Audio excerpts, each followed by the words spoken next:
மறுபிறவி உண்மையா? ரெயின்கார்னேஷன், அதாவது மறுபிறவி உண்மையா? இந்த ஒரு சம்பவம் சயின்ஸையே ஆக்கிடுச்சு. 1957 இங்கிலாண்டில் ஜோனா அண்ட் ஜாக்குலின்ற 2 சிஸ்டர்ஸ் ஒரு கார் ஆக்சிடெண்ட்டில் இறந்து போகிறாங்க. கரெக்டாக ஒரு வருஷம் கழித்து அவங்க அம்மாவுக்கு ட்வின்ஸ் பிறக்குறாங்க, கில்லியன் அண்ட் ஜெனிஃபர். இங்கே தான் ட்விஸ்ட்டே ஆரம்பிக்குது. இந்த 2 ட்வின்ஸ் பேச ஆரம்பித்ததும் செத்து போன அந்த சிஸ்டர்ஸோட டாய்ஸை கேட்டு வாங்குறாங்க. அவங்க போகாத அந்த ஸ்கூலை பார்த்து இது எங்கள் ஸ்கூலுன்ற மாதிரி சொல்லி அழுறாங்க.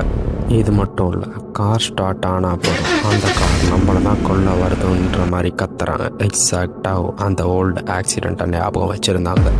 ஃபேமஸ் ரிசர்ச்சரான டாக்டர் லான்ஸ் ஸ்டீவன்சன் இது ரீகார்னேஷனுக்கு ஒரு ப்ரூஃப்னு சொல்கிறாரு. பட் 5 வயசுக்கு அப்புறம் இந்த மெமரிஸ் எல்லாம் அவங்கள விட்டு போயிடுச்சு. Do you believe? நீங்கள் என்ன நினைக்கிறீங்க? இது உண்மையாகவே ஒரு கோஇன்சிடெண்ட்டாக இல்லை மறுபிறவியா அப்படின்றத கமெண்டில் சொல்லுங்கள். வீடியோ பிடிச்சிருந்தா லைக் பண்ணுங்கள், ஷேர் பண்ணுங்கள். இந்த மாதிரி வீடியோஸை மறுபடியும் பார்க்க மறக்காமல் நம்ம சேனலை சப்ஸ்கிரைப் பண்ணுங்கள்.